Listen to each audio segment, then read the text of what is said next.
Well, I started playing volleyball when I was 12 years old back in Puerto Rico. Played about 5 or 6 years there till I was 17 years old. When I went to, after high school, I moved to California, the United States, to continue playing volleyball there at Division I NCAA volleyball. I was 2 years in California, and then I transferred to Indiana, played 3 years at Ball State. After that, I graduated college, went back to Puerto Rico, played professional for a year, and now I'm here. Prior to that, I played with the Puerto Rican national youth and junior national team. I've played a majority of international competitions. I have 2 medals in international competition representing Puerto Rico.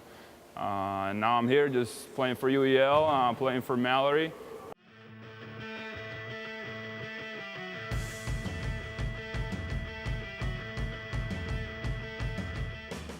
In Puerto Rico, baseball is, I would say, baseball and basketball are more of the famous sports. But for me, it was my family. Both my dad and my mom played volleyball. I did play basketball for majority of my life. It wasn't until I was about 15 years old that I made the switch to volleyball. And for me, it was more of the emotion and passion that goes into the sport, and how fun and how much of a collective sport it is in order to be successful.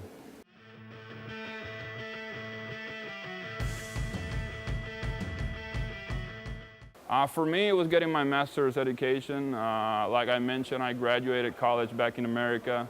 After that, I did 1 year of professional volleyball. And I knew I wanted to further my education. And a big thing about coming out here was the price. It is relatively more cheaper to get a master's education here in the UK than it is in the United States. And the opportunity of combining that with playing volleyball for both UEL and Malory has been a blessing.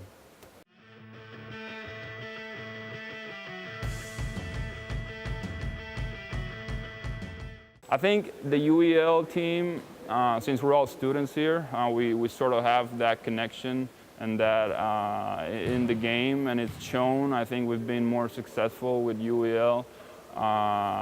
And it's funny because with Malory we have a broader collective of people and more talent and experience. But then again, some of the people that play for Malory are like halfway. You know, they have part-time, full-time jobs, and they have other stuff going on that kind of deviates their attention from the team maybe a little bit. So I would say that's the biggest difference, is that everyone here, the ones that we play for UEL, are full-time students and players, and some of the people that play for Malory are just full-time workers and just part-time players, and that kind of chemistry sometimes comes out positive or negatively.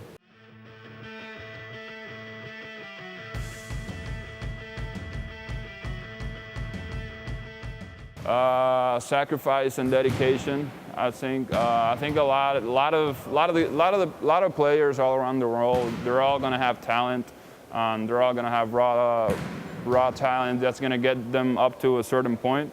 But then if you don't put in the work, the dedication, and sacrificing, let's say I won't go out, you know, and I'll go training. Those little sacrifices that you do, and once you get in that habit of dedication and training, I think that's what separates you from being just a good player to a professional.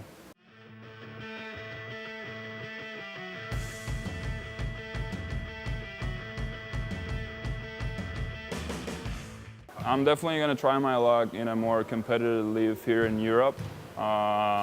If none of that works out, I'll go back and play the league back in Puerto Rico.